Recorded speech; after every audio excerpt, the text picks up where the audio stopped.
힘든 시기, 우리는 함께하면 이겨낼 수 있습니다. 라디오 서울이 함께하겠습니다.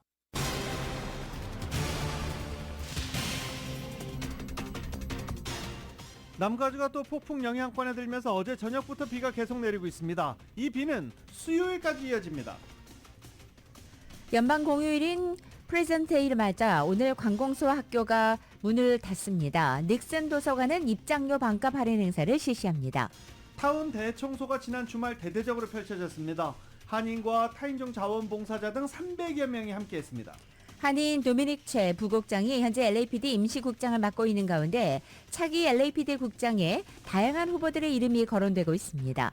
캘리포니아주 치안당국이 남가주 전역에서 800만 달러 상당의 화장품을 훔쳐 아마존 등에서 판매해온 조직 절도단을 체포했습니다. 북가주의 한 가정집에서 무려 248정의 총기와 100만 발 이상의 탄약이 무더기로 발견됐습니다. 군의 무기고 같은 창고를 소유하고 있던 남성은 체포됐습니다. 바이든 대통령과 트럼프 전 대통령이 낙태 문제로 격돌했습니다.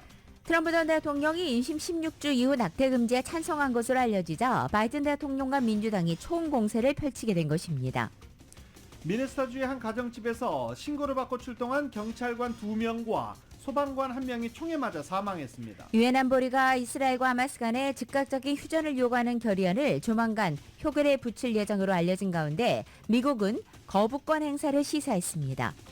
수도권 빅5 대학을 중심으로 한국 전국 곳곳에서는 전공의들의 집단 사직서를 내면서 의료 차질이 현실화되고 있습니다. 설 연휴 기간 전격적으로 빅텐트를 성사시켰던 개혁신당이 이준석, 이낙연 공동대표의 주도권 다툼으로 좌초 위기에 섰습니다. 7년 만에 동부조 서부조 대결로 치러진 NBA 올스타전에서 동부조가 211대 186으로 서부조를 꺾었습니다. 동부조는 올스타전 최초로 200득점을 돌파했습니다. 리비에라 컨트리 클럽에서 열린 제네시스 인비테이셔널에서 마스야마 히데키 선수가 이 합계 17언더파로 우승했습니다. 오늘 뉴욕 증시는 휴장합니다. 원달러 환율은 1335.2원으로 마감했습니다. 남가주 오늘 하루 종일 비가 이어지겠고 LA 한인타운 낮에 고기온은 60도로 예상됩니다. 이 시간 주요 뉴스는 하늘 위 호텔, 세계 최대 항공기 아시아나항공 A380에서 차별화된 서비스를 만나보세요. 고국까지 편안하고 안전하게 모시는 아시아나항공 제공입니다.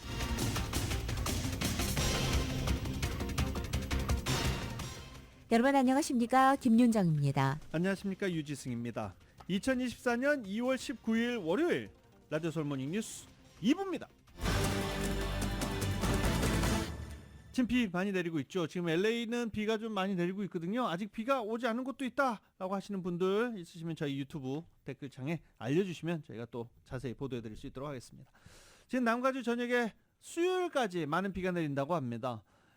2월 들어 두 번째로 남가주에 상륙한 겨울 폭풍으로 지역에 따라서 최대 10인치까지 많은 비가 수요일까지 내릴 것으로 예상하고 있습니다. 국립기상청은 최대 14인치의 폭우가 내린 지 2주도 채 지나지 않아 다시 상륙한 폭풍으로 인해서 침수 현상이 지속돼 산사태 가능성이 크고 일부 지역에서는 약해진 지반이 가라앉는 싱크홀 현상도 우려된다라고 경고했습니다. 국립기상청은 이번 폭풍우는 수요일까지 유지되며 폭우, 돌풍, 한파, 폭설, 천둥 번개가 발생할 것으로 예상된다고 밝혔습니다. 기상청은 19일 오늘 가장 강력한 LA 지역에서 5인치, 최대 5인치의 비가 내릴 것이고 산간 지역은 최대 6인치의 비가 내릴 수 있다라고 전망했습니다.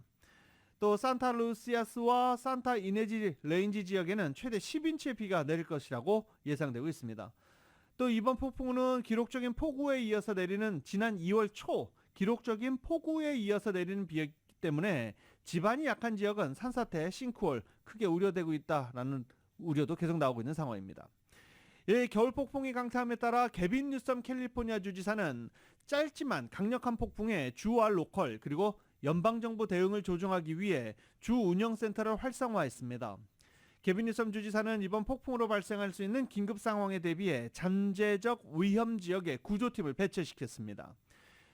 뉴섬 주지사 사무실이 발표한 보도 자료에 따르면 LA 카운티, 벤츄라 카운티, 산타바바라 카운티를 포함해 여러 카운티들의 급류 구조대원들을 비롯한 구조팀, 관련 장비를 전략적으로 배치하고 응급 서비스국을 운영할 수 있도록 명령했습니다. 뉴섬 주지사는 국립기상청에 이번 폭풍이 캘리포니아주 대부분 지역에 상당한 비와 눈을 뿌리고 뇌우 가능성이 있고 잔해물이 쓸려오거나 진흙 사태가 발생할 수 있다라고 따로 주지사 사무실이 경고하고 있습니다. 또 캘리포니아 주민들은 폭풍이 절정에 달하는 동안 가급적이면 이동을 피할 것을 권고했습니다. 미 전국에서 가장 교통체증이 심한 프리웨이 중 하나로 꼽히고 있는 405번 프리웨이 LA 구간에 대형 싱크홀이 발생해 1개월 동안 폐쇄됩니다. 캘리포니아주 교통국 칼트랜스는 지난 토요일 스코볼 센터와 머홀랜드 드라이브로 향하는 405번 프리웨이 북쪽 방향 진입로에 대형 싱크홀이 발생해서 최대 한 달간 폐쇄된다고 발표한 것입니다. 싱크홀은 게티박물관 북쪽의 405번 프리웨이 세플베다 패스 출구에서 발생했습니다. 칼트랜스는 서클 드라이브 출구를 이용할 것을 권고하고 있습니다. 당국은 싱크홀이 발생한 원인에 대해서는 아직 언급하지 않았지만 최근 폰타나 지역과 웨스트우드 지역 등에서 싱크홀이 증가하고 있는 추세입니다. LA시가 이번 겨울 후 여러 폭풍을 맞이하면서 이 폭풍이 지나간 흔적, 도로에 생긴 파톨, 이 파톨을 4,000개 이상 메운 것으로 나타났습니다. LA시 공공사업국 도로서비스부서에 따르면 최근 폭풍으로 인한 파톨 4,100개 이상에 대한 복구 작업을 완료했다라고 밝혔습니다. 오늘도 원래 복구 작업을 계속 진행할 것이다 라고 했는데 비가 이렇게 내리는 상황이어서 복구 작업은 오늘 이번 주에는 힘들 것으로 보입니다. 지반은 이미 물 포화 상태로 비가 계속 내리면서 도로의 균열과 구멍은 앞으로도 계속 더 생겨날 것으로 우려되고 있습니다. 운전하고 가시다가 혹은 걸어가다가 파톨을 발견하게 되면 전화 311로 전화하면 도로 서비스 부서가 이를 접수해 순차적으로 파톨 보수 공사를 하게 됩니다. 또 파톨로 인해서 자동차 타이어가 손상됐거나 마모됐다, 타이어가 터졌다, 찢어졌다 이런 피해 보상도 LA시에서 해주고 있으니 참고하시기 바랍니다. 연방 공휴일 프레지던트 데이 맞아서 오늘 하루 관공서를 비롯한 은행이 휴무합니다. 연방정부, 주정부, 로컬정부 관공서는 오늘 하루 일제히 문을 닫고 연방우정국도 오늘 하루 휴무하면서 우편물 배달 이루어지지 않습니다. 뱅크 오브 아메리카와 웨스파고 같은 주류 은행과 또 한인은행도 모두 휴무에 들어가고 뉴욕 증시 역시 오늘 휴장합니다. LA 총영사관은 오늘 문을 닫고 다만 UPS와 FedEx는 오늘 지점을 오픈하고 픽업과 배달 서비스를 하게 됩니다. 코스코와 월마트, 타겟 같은 대부분 대형 유통업체들과 마켓, 레스토랑은 오늘 정상 영업합니다. 오늘 프레지던트 데이입니다. 저희가 비 소식 전해드리느라 오늘이 무슨 날인지 소식이 조금 뒤로 밀렸습니다. 오늘 프레지던트 데이를 맞아서 오렌지 카운티 요바린다에 위치한 리차드 닉슨 대통령 도서관, 박물관에는 관련 행사가 개최됩니다.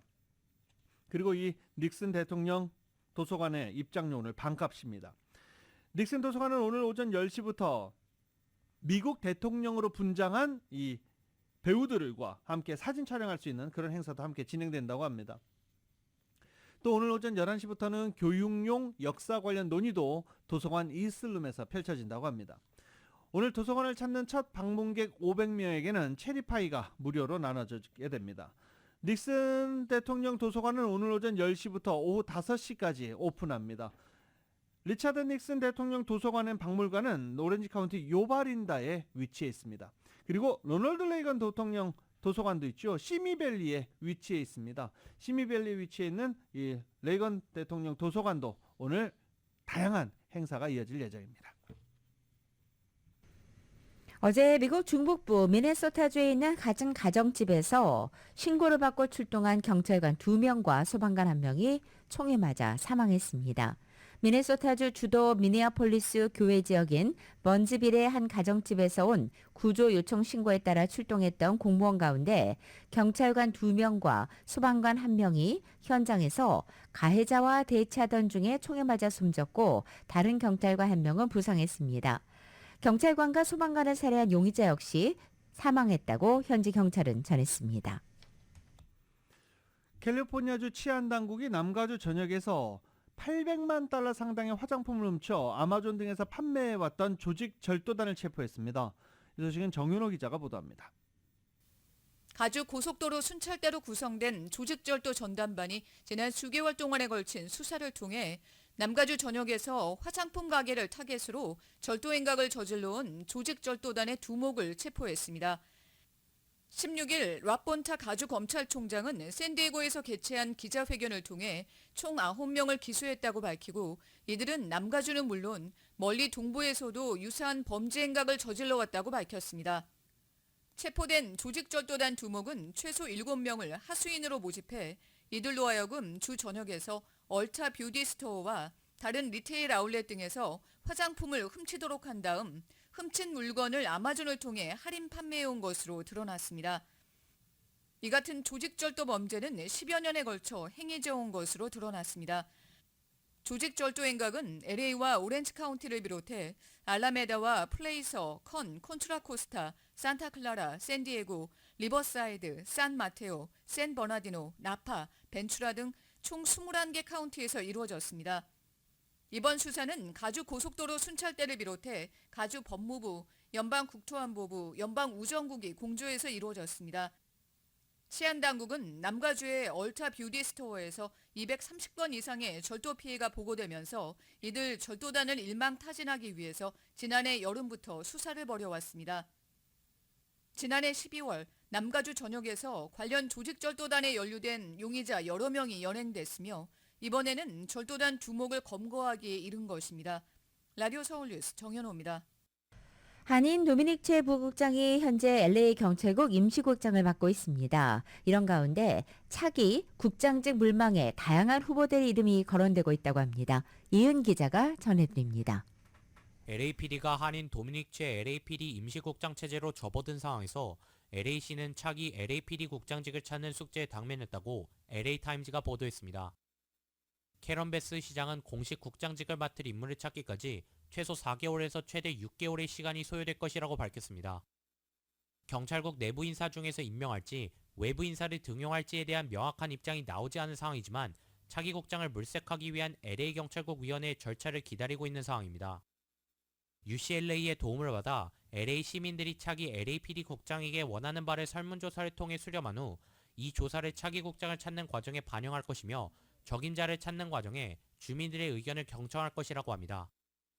일단 경찰위원회가 경찰국장에 적합한 인물들을 추리는 작업을 마친 뒤 리스트에 오른 후보자들을 대상으로 인터뷰를 진행해 후보 3명을 가린 후 이들 3명의 후보들 가운데 베스 시장이 최종 후보 1명을 선택한 다음 시의회의 동의를 받게 되는 방식으로 차기 공식국장이 가려집니다. 경찰위원회가 추린 3명의 후보들 가운데 적합한 인물이 없다면 경찰위원회 측에 추가로 후보들을 리스트업해달라고 요청할 수 있습니다. 베스 시장은 국장 후보들은 구체적인 항목에 따라 평가받을 것이고 성별을 따지지 않겠다는 입장을 밝혀 여성 국장 탄생의 가능성도 시사했습니다. 아직은 LA 경찰국 커미셔너 혹은 캐런 베스 시장이 염두에 둔 국장 후보 리스트는 없는 상황이지만 주변에서는 LA 경찰국 블레이크 차후 상임 부국장과 에마다 팅그라이즈드 부국장이 유력하다는 루머가 나오고 있습니다. 외부 인사로는 샌프란시스코 경찰국장인 빌 스캇, 그리고 텍사스 어스틴, 휴스턴, 마이애미 경찰국의 국장직을 맡았던 아트 에세베도 전 국장 또한 차기 LAPD 국장 후보 물망에 올랐다는 루머도 나왔습니다. 에메다 팅그라이즈드 부국장이 차기 국장으로 임명될 경우 LAPD 역사상 첫 여성 국장이 탄생하게 되며 아트 에세베도 전 국장이 임명될 경우 LAPD 역사상 처음으로 라티노 국장이 탄생하게 됩니다. 라디오 서울 뉴스 이은입니다.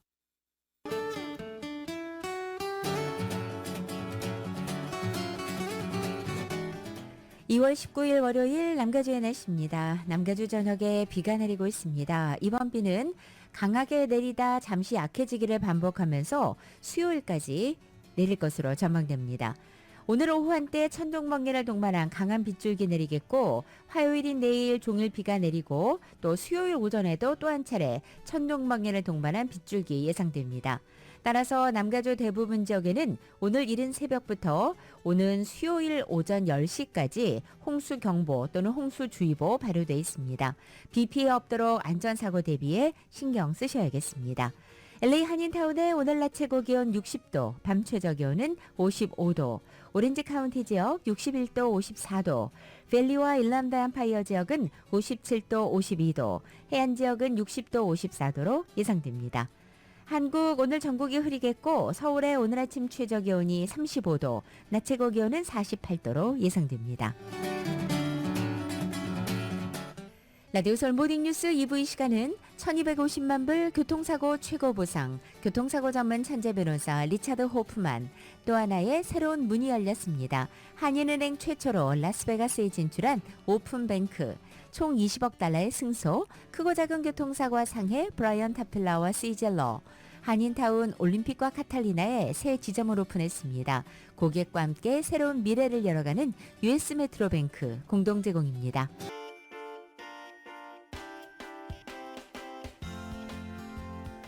라디오 서울 모닝뉴스 2부 이 시각 현재 프리웨이 교통 상황입니다. 먼저 2번 사우스 방향입니다. 마운틴 스트리트로 내리는 지점 첫 번째 레인에 스핀아웃 사고 있습니다. 605 사우스 방향 60번과 만나는 지점 첫 번째 레인에 공사용으로 쓰이는 버킷이 하나 떨어져 있습니다. 101 노스 방향입니다. 라스 버지니스 로드와 만나는 지점 단독 차량 사고 있습니다. 5번 노스 방향 라이언스 에비뉴와 만나는 지점 고장 차량 한 대 멈춰 있습니다. 5번 사우스 방향 210번 이스트와 만나는 지점 카플레인에 단독 차량 사고 있습니다. 참고하시고 안전운전하시기 바랍니다.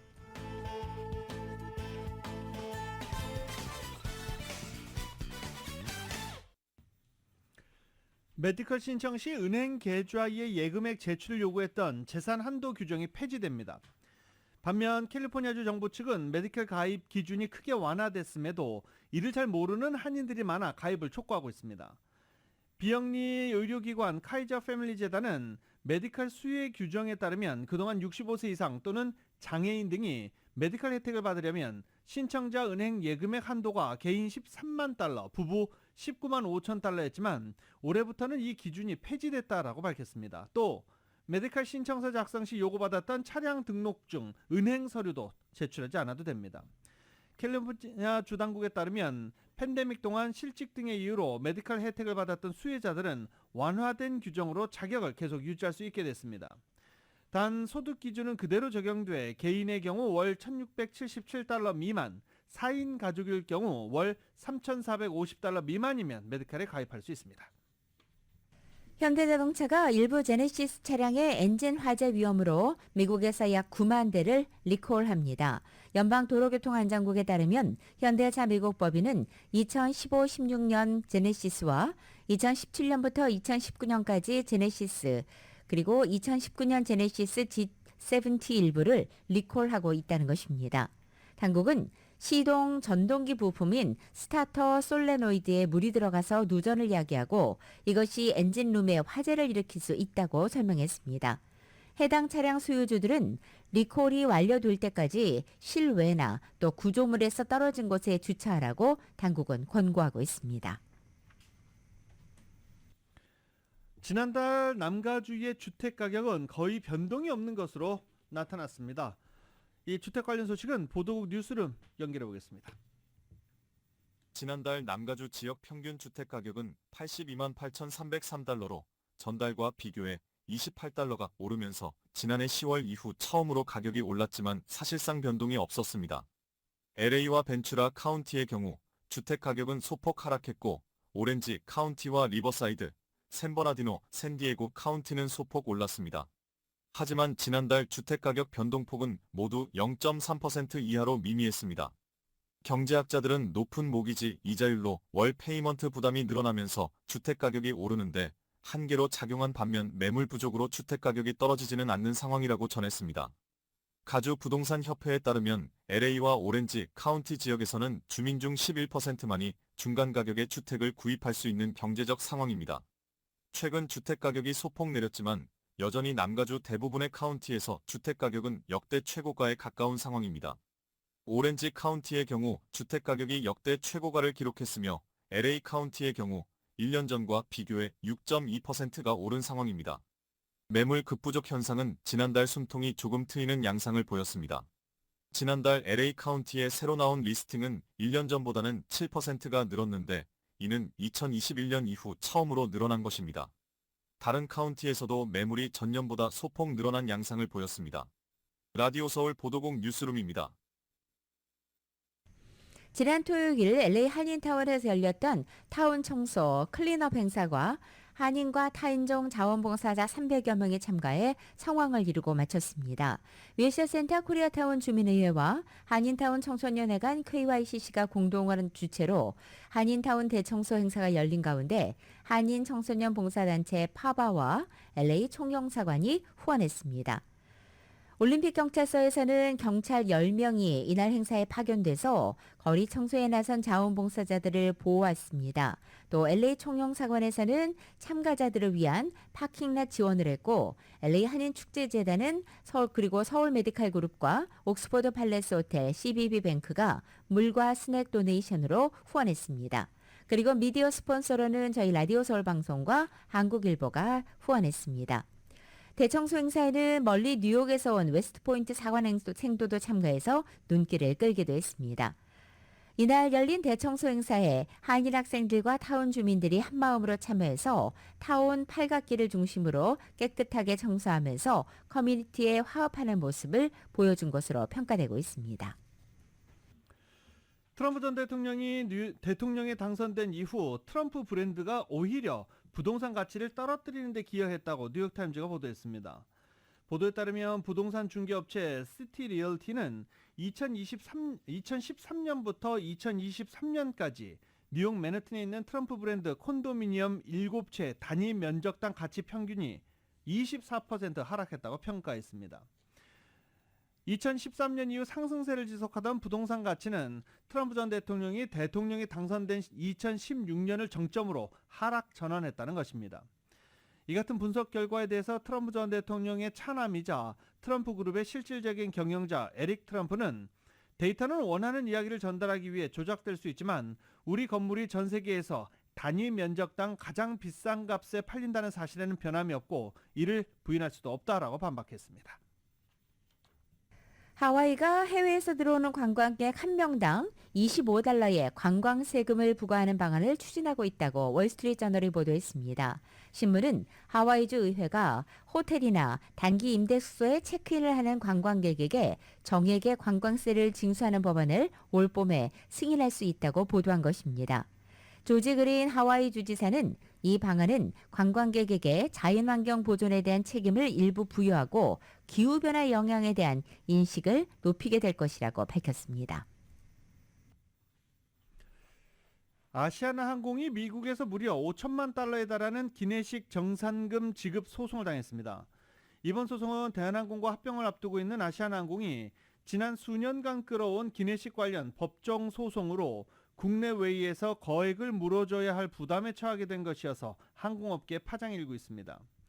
아시아나항공과 30년 기내식 공급 독점 계약을 맺고 있는 게이트고메 코리아가 싱가포르 국제상업회의소의 중재 결정에 따라 아시아나항공이 밀린 기내식 정산금과 이자 그리고 중재 절차 비용 등을 포함해 총 5,074만 7,170달러를 지급해야 한다는 내용의 소장을 캘리포니아 센트럴지법 연방법원에 접수했습니다. 앞서 GGK 기내식 업체 GGK는 지난 2019년 기내식 판매 단가 산정에 대한 이견으로 아시아나가 정산금을 주지 않는다며 중재를 신청했고 상업회의소는 2021년 2월 아시아나에게 한화로 324억 원을 지급하라고 주문했습니다. 하지만 아시아나는 중재 절차상 하자가 있다며 즉각 취소 소송을 냈지만 같은 해 4월 항소심에서도 동일한 같은 결과를 받았습니다. 오히려 기내식 대금 산정 기간이 14개월에서 25개월로 변경돼 배상금이 더 늘어나기도 했습니다. 이번에 소송을 제기한 GGK는 한때 불량 기내식 논란으로 곤욕을 치른 아시아나항공에 문제 기내식을 만들어 제공한 당사자들입니다. 이 같은 소식이 전해지면서 미국에서의 재판 결과에도 관심이 집중되고 있습니다. LA 한인타운 인근에서 오늘 새벽 한 남성이 흉기에 찔려 사망한 사건이 났습니다. 사건은 오늘 새벽 1시 20분쯤 웨스턴 애비뉴와 피코 블루버드에서 벌어졌고 오늘 사건으로 인해 30살 남성이 현장에서 사망한 것으로 알려졌습니다. 아직 용의자에 대한 정확한 정보는 알려진 것이 없는 가운데 경찰이 보다 자세한 정보를 공유하지 않은 채 사건 정황에 대한 조사를 하고 있습니다. 전국적으로 이렇게 총격 사건이 끊이지 않고 있는 가운데 한인 아버지와 아들이 장전된 공격용 유령 총기 및 대용량 탄창을 소지한 혐의로 체포됐습니다. 뉴욕인데요. 뉴욕 퀸즈 검찰은 뉴욕 프레시 메도우 198가에 거주하는 한인 우지인 씨와 아들 우형석 씨 부자를 불법 유령 총기 소지 혐의 등으로 체포 기소했다고 발표했습니다. 유령 총기 고스트건은 인터넷에서 구입한 부품을 조립하거나 3D 프린터로 출력한 부품을 조립해 만든 불법 총기입니다. 이 한인 부자 용의자들에게 적용된 혐의는 10건의 2급 무기 소지, 67건의 3급 무기 소지, 20건의 4급 무기 소지 등 최대 128건에 달하고 있습니다. 이들 혐의가 인정돼 유죄가 선고될 경우 용의자들은 각각 최대 15년형의 징역형을 선고받을 수 있습니다. 이기철 재외동포청장이 재외동포 정책에 대한 미주 한인사회 목소리를 듣기 위해 LA를 방문합니다. 재외동포청에 따르면 이기철 청장은 오는 26일부터 3월 1일까지 시카고, 샌프란시스코, LA를 찾을 예정이라는 것입니다. LA 총영사를 역임했던 이기철 총장이 재외동포청 공식 출범 이후 LA를 방문하는 것은 지난해 8월에 이어 이번이 두 번째입니다. 이번 LA 방문 기간 중에 이 청장은 차세대 정체성 확립을 위해 한국의 발전상을 알리는 한편 오는 4월 10일 한국에서 실시되는 제22대 국회의원 선거 참여를 독려할 계획입니다. 라디오 서울 모닝뉴스 함께하고 계십니다. 트럼프 전 대통령이 임신 16주 이후 낙태 금지에 찬성한 것으로 알려지자 바이든 대통령과 민주당이 공세를 펼치면서 쟁점화에 나섰습니다. 트럼프 전 대통령은 자신의 측근 및 보좌진에게 임신 16주 이후 낙태 금지를 전국적으로 입법화하는 것에 대한 찬성 입장을 비공식적으로 표명했다고 뉴욕타임즈가 보도했습니다. 트럼프 전 대통령이 보수 우위의 연방 대법원이 로데 웨이드 판결을 뒤집었을 때 이를 자신의 공으로 돌리긴 했지만 전국적 낙태 금지 입법 문제에 대해서 구체적으로 입장을 밝힌 건 이번이 처음입니다. 바이든 대통령은 트럼프 전 대통령의 임신 16주 후 낙태 금지 찬성 입장에 대해서 대선 캠프를 통해 성명을 내고 트럼프는 여러분의 권리를 박탈하기 위해 출마했지만 나는 여러분을 보호하기 위해 출마했다라고 말했습니다. 또 선택은 매우 간단하다. 나는 로데 웨이드 판결을 복구할 것이고 그것을 다시 이 나라 법으로 만들 것이라며 트럼프는 낙태를 전국적으로 금지할 것이며 그것이 11월 대선에 걸린 것이다 라고 강조했습니다. 이런 공세와 관련해 트럼프 캠프는 대변인 성명을 통해 뉴욕타임즈의 보도를 가짜뉴스라고 부르기 시작했습니다. 또 트럼프 전 대통령은 양측과 모두 앉아 모두가 만족할 수 있는 협상을 할 것이다 라고 말했습니다. 자산 부풀리기 혐의로 거액의 벌금을 물게 된 트럼프 전 대통령이 법원을 원색적으로 비난했습니다. 바이든 대통령은 나토를 깎아내린 트럼프 전 대통령을 겨냥한 듯 나토는 미국 생존에 매우 중요하다고 강조하기도 했습니다. YTN의 보도입니다. 필라델피아의 스니커즈 박람회를 찾은 트럼프 전 대통령. 손에는 금빛으로 번쩍이는 운동화를 들었습니다. 트럼프 이름을 딴 웹사이트에서 우리 돈으로 약 53만 원에 판매가 시작된 운동화입니다. 운동화를 즐겨 신는 젊은이들이 자신에게 꼭 투표해달라고 호소했습니다. We got to get young people out to vote. And you're going to vote and we're going to turn this thing around. This country is not doing so well. 미시간주 지지자들을 대상으로 한 유세에선 검은 가죽 장갑과 빨간 모자가 눈에 띕니다. The case is a complete and total sham. It's a sham case. There were no victims, no defaults, no damages, no complaints, no nothing. There was nothing. 지난 16일 사기 대출 의혹 재판에서 맨하튼 지방법원이 무려 4,800억 원의 벌금을 결정한 것에 발끈한 겁니다. 판사에게 막말을 쏟아내더니 배후에 바이든 대통령이 있다며 탄핵까지 거론합니다. Crooked judge, crooked judge. He's a crooked judge. Congress ought to impeach crooked Joe Biden for attacking his political opponent. 지지자들은 환호했지만 당내 유일한 경쟁 상대인 헤일리 전 유엔 대사는 4개의 형사 재판을 앞둔 트럼프의 사법 리스크를 부각하며 표심을 자극합니다. But what I do know is he's going to be in court in March and April. He's going to be in a different court in April and May. 집권 민주당은 나토를 깎아내린 트럼프를 집중적으로 공격했습니다. 나토의 중요성을 또 한 번 강조한 바이든 대통령은 역사적 지식 부족과 책임 결여를 이해 못하겠다며 트럼프를 겨냥했습니다. NATO is critical to our survival. NATO has held we have never been able to avoid a European conflict. 힐러리 클린턴 전 국무장관은 트럼프가 대선에서 승리하면 미국의 나토 탈퇴가 현실이 될 것이라고 경고했습니다. YTN 황보현입니다. 오늘 프레지던트 데이입니다. 정치 전문가들 대상으로 역대 대통령 업적을 평가한 조사에서 바이든 대통령이 14위, 트럼프 전 대통령이 45위를 기록했습니다. 45위, 꼴찌입니다. 이번 조사에서 바이든 대통령은 100점 만점에 62.66점을 얻어 전현직 대통령 45명 가운데 14위에 올랐습니다. 반면 트럼프 전 대통령은 10.92점을 얻는데 그치면서 꼴찌였습니다. 44위인 15대 대통령 제임스 뷰캐넌보다도 점수가 6점가량 낮았습니다. 뉴욕타임즈는 트럼프는 제임스 뷰캐넌, 프랭클린 피어스, 앤드루 존스 등 미국을 내전으로 몰아넣거나 그 뒤를 엉망으로 만든 19세기 중반 실패자들보다도 순위가 낮다라고 평가했습니다. 바이든 대통령이 상대적으로 높은 순위를 기록한 것과 관련해서는 한계가 있다는 지적입니다.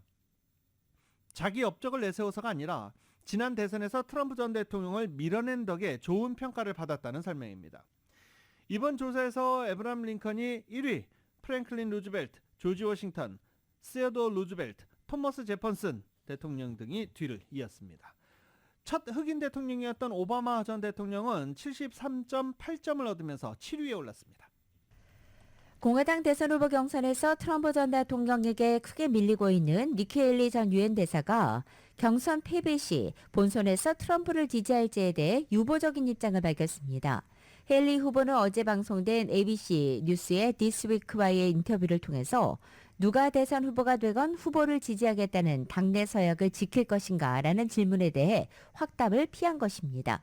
헤일리 후보는 자신이 트럼프 전 대통령에 맞서서 출마했다는 사실을 상기하며 내가 절대 생각하지 않는 것은 누구를 지지할지 그리고 유일하게 내가 생각하는 것은 어떻게 승리할 것인지라고 말하면서 경선 완주 의지를 강조한 것입니다. 지난달 15일 아이오와 코커스를 시작으로 현재까지 진행된 3개 주 경선에서 트럼프 전 대통령에게 승리를 모두 내준 데다가 24일 자신의 고향 사우스캐롤라이나 경선을 앞두고 진행된 현지 여론조사 결과에도 트럼프에게 30%포인트 차 이상으로 밀리는 것으로 나타나고 있지만 쉽게 포기하지 않겠다는 의지를 밝힌 것으로 풀이되고 있습니다. 전 세계 투자자들과 기업들은 중동 분쟁에 따른 지정학적인 우려를 최근 미국 증시의 기록적인 상승세에 가장 큰 위험으로 보고 있는 것으로 나타났습니다.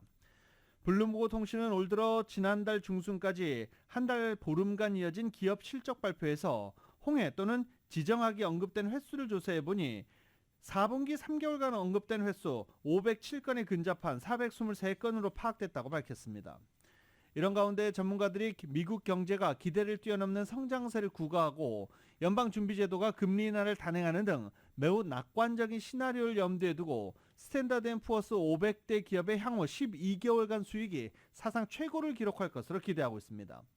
따라서 수익이 큰 위협이 발생하거나 인플레이션이 다시 가팔라지는 신호가 나오면 최근 한 달간 강하게 펼쳐진 상승 랠리가 영향을 받을 것으로 우려된다는 것입니다. 코로나 팬데믹을 거치면서 스타트업 본거지로서의 입지가 위축됐던 샌프란시스코의 실리콘밸리가 인공지능, AI, 광풍 등에 발맞춰서 다시 부상하고 있다고 월스트리트저널이 보도했습니다. 지난해 샌프란시스코 베이 지역 내 스타트업에 대한 투자 규모는 전년 대비 12%가 줄어든 634억 달러로 집계돼서 텍사스 오스틴과 LA 그리고 마이애미 등 기타 지역에 비해서 안정세를 유지했습니다. 비록 감소세를 막지는 못했지만 같은 기간의 투자 규모가 각각 27%와 42% 줄어든 오스틴과 LA에 비하면 선방했다는 평가입니다. 과거 실리콘밸리를 떠났던 기술 기업들이 다시 이곳으로 돌아오는 모습도 포착되고 있습니다. 코로나 팬데믹 기간에 LA와 뉴욕, 마이애미를 전전했던 핀테크 스타트업 브렉스 경영진이 투자자 측 요구에 따라서 지난해 말 샌프란시스코로 복귀한 것입니다. 최근 실리콘밸리를 중심으로 해서 AI 바람이 거세게 불며 투자가 재활성화되고 또 관련 인재들이 다시 모여들면서 기업 복귀 사례도 점차 늘었다는 평가입니다. 러시아가 위성을 파괴할 수 있는 우주 핵무기를 개발 중이라고 CNN이 보도했습니다. 최근 하원 정보위원장과 백악관 관계자가 러시아가 심각한 안보 위협을 만들고 있다고 밝힌 뒤 나온 소식입니다. KBS입니다. 러시아가 핵 전자기파를 이용해 위성을 무력화시키는 기술을 개발하고 있다. 미국 CNN 방송이 현지 시각 16일 익명의 소식통들을 인용해 이같이 보도했습니다. According to three sources familiar with the intelligence, Russia is trying to develop a nuclear space weapon that would use effectively the byproduct of a nuclear explosion to try to disable and destroy satellites in space. CNN 방송은 이 무기가 사용된다면 우주에 있는 상업위성과 정보위성 등을 파괴하거나 무력화해서 휴대전화나 인터넷 등을 무용지물로 만들 수 있다고 전했습니다. 우크라이나가 사용하는 스페이스X의 위성 인터넷망인 스타링크도 무력화할 수 있다는 겁니다. 하지만 이는 러시아 위성에도 영향을 줄 수 있는 만큼 최후의 무기로 사용될 것이라고 분석했습니다. 앞서 지난 14일 마이크 터너 미 하원 정보위원장이 심각한 국가안보 위협에 관한 정보가 있다고 말했습니다. 다음 날 백악관도 터너 위원장의 주장을 뒷받침했습니다. I can confirm that it is related to an anti-satellite capability that Russia is developing. We've been closely monitoring this Russian activity and we will continue to take it very seriously. 푸틴 러시아 대통령은 미국의 주장을 말도 안 된다며 일축한 것으로 전해졌습니다. 미국 공화당 일각에서도 이 같은 주장이 우크라이나 지원 법안의 하원 통과를 앞둔 시점에서 나온 점에 주목하고 있습니다.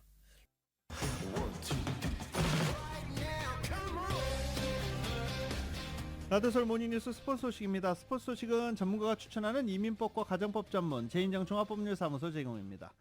어제 NBA 올스타전이 열렸죠. 7년 만에 전통적인 동서부 간의 자존심 대결을 펼쳐진 NBA 올스타전에서 동부조가 승리를 거뒀습니다. 근데요, 점수를 보시고 놀라지 마십시오. 동부조가 서부조를 211대 186으로 꺾었습니다. 200점을 넘은 것 이번이 처음입니다. 211점을 퍼부은 동부는 NBA 올스타전 사상 최초로 200점을 넘긴 팀이 됐습니다. 기존 최고 득점은 2016년 서부조의 196점이 최고조였습니다. 동부에서 가장 많은 39득점을 올린 데미안 릴라드 선수가 MVP로 선정이 됐습니다. MVP에 선정된 릴라드는 3점슛 컨테스트에서 우승을 해서 2연패를 이루게 됐습니다. 메이저리거 류현진 선수의 한화 복귀가 초읽기에 들어갔습니다. 토론토 현지 이삿짐을 한국으로 옮기기로 하면서 친정팀으로의 복귀 수술을 밟고 있는 것으로 이 취재 결과 확인됐다고 합니다. 한화 구단도 역시 최근까지 류현진과의 협상 사실을 인정했다고 합니다. KBS의 보도입니다. 데뷔 첫해 신인왕과 MVP를 거머쥔 한화 류현진. 메이저리그에서도 정상급 투수로 활약했지만 늘 친정팀 복귀를 기약했습니다. 미국에서 좀만 더 하다가 나중에 좀 되면은 들어오고 싶고 무조건 돌아올 생각이에요. 류현진이 지난해 11월부터 토론토에 보관 중이던 5톤 트럭 2대 분량의 짐을 최근 한국으로 보내기로 결정한 사실이 KBS 취재 결과 확인됐습니다. 류현진이 12년 만에 국내 복귀 결심을 굳힌 것으로 읽히는 대목입니다. 류현진은 2013년 포스팅, 즉 비공개 경쟁 입찰을 통해 LA 다저스로 이적했기 때문에 국내로 온다면 규정상 하나로 복귀해야 합니다. 하나 구단 고위 관계자 역시 올 초부터 계약 조건을 제시하며 류현진과 협상 중이라고 밝혀 국내 복귀가 임박했음을 알렸습니다. 베테랑 류현진의 복귀는 하나의 가이야구를 완성할 마지막 퍼즐이 될 것이란 전망입니다. 신인왕 투수 문동주와 김서현의 성장에 1차 지명 신인 황준석까지 가세했고 홈런왕 노시안이 건재한 타선도 FA 안치홍까지 영입해 기대감을 높이고 있습니다. KBS 뉴스 하무림입니다. 자, 이번엔 메이저리그로 와보겠습니다. 이 샌디에고의 고우석 선수가 첫 라이브 피칭에서 마차도와 김하성 등 중심 타자를 상대했습니다. 첫 라이브 피칭 메이저리그 만만치 않죠. 홈런을 맞기도 했습니다. KBS입니다. 불펜 투구로 예열을 한 고우석이 연습구장으로 이동합니다. 빅리그 첫 라이브 피칭부터 중심 타자들을 상대한 장면이 하이라이트였습니다. 첫 상대인 크로네너스에게 8구 승부 끝 볼넷을 내주며 불안하게 출발했는데 김하성을 초구 플라이아웃으로 잡아냈습니다. 이어진 타티스 주니어에게 다시 볼넷, 마차도에게 초구로 커브를 던지다 홈런을 맞은 부분은 아쉬웠습니다. 이 장타 허용이 5개 티였습니다. 직구와 커브, 슬라이더 등 총 25개의 공을 던졌는데 벌써 최고 구속 147km를 찍었습니다. 생각보다 괜찮았던 것 같아요. 라인업 확인하고 기죽이려고 그러나? 장난이고요. 그래도 그 헛스윙 한 번씩은 타자들만 한 번씩은 나와가지고 그거는 기분 좋네요. 같은 조가 아닌데도 지켜본 다르비슈는 고우석에게 질문까지 던졌습니다. 커터냐 슬라이더냐 이렇게 물어보더라고요. 그거 너무 좋다고 패스볼이랑 밖에서 보고 있으면 좀 신기하다는 생각이 좀 드는 것 같아요. 첫 라이브 피칭부터 주목을 받은 고우석, 차근차근 빅리그 적응에 들어갔습니다. 애리조나에서 KBS 뉴스 신수빈입니다. 아시안컵 4분의 중심에선 이강인 선수를 향한 도를 넘는 비난이 계속되고 있다고 합니다. 이것을 수수방관하고 있는 대한축구협회에 대한 책임론도 점점 높아지고 있는 가운데 축구협회는 진상조사 계획조차 없는 것으로 전해지고 있습니다. KBS입니다. 이강인이 모델로 있던 한 치킨 업체의 홈페이지입니다. 이강인의 사진은 모두 내려간 가운데 해당 업체는 이달 말로 끝나는 계약을 연장하지 않기로 했습니다. 또 계약서가 오가던 모 대기업 광고 역시 철회됐습니다. 중계방송에서는 이강인의 선발 출전을 알리는 홍보 자막까지 사라졌습니다. 또 다른 당사자 손흥민의 SNS엔 이강인 혼자 총대를 메고 있다며 주장으로 해명을 요구한다는 댓글이 쇄도하고 있습니다. 한국 축구의 현재와 미래가 여론의 집중 포화를 받고 있지만 대표팀 선수를 관리해야 하는 축구협회 최고 책임자 정몽규 회장은 여전히 방관자 입장입니다. 시시비비를 따지는 것은 상처를 더욱 후벼서 악화시킬 수 있다고 생각합니다. 언론도 축구를 사랑하는 팬들도 도와주셔야 될 것 같습니다. 대표팀 내분과 관련해 온갖 추측과 거짓 소문이 퍼지고 있는 상황. 그러나 축구협회는 여론을 지켜보고 의견을 듣는 중이지만 현재 진상조사 계획은 없다고 밝혔습니다.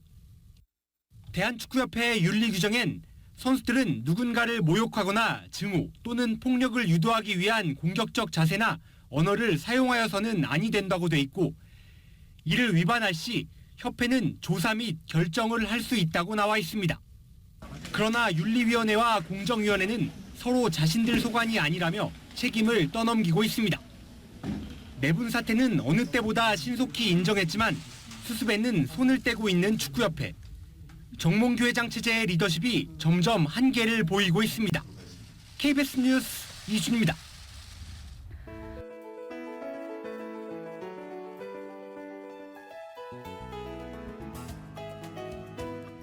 2024년 2월 19일 월요일에 전해드린 라디오설 모닝뉴스 오늘 준비한 소식은 여기까지입니다. 지금 비 내리고 있죠? 오늘 쉬시는 분들도 계시고 또 나오시는 분들도 계시고 그런데 안전운전 절대 잊지 마시기 바랍니다. 빗길 안전운전 100번 얘기해도 부족함이 없다 라고도 많이 얘기하시죠. 음주운전 그리고 안전운전 절대 잊지 마시기 바랍니다.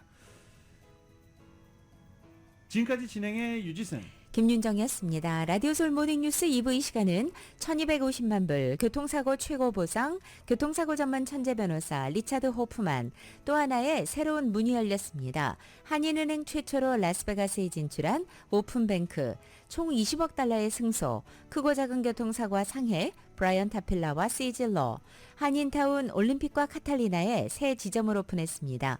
고객과 함께 새로운 미래를 열어가는 US 메트로뱅크 공동 제공이었습니다.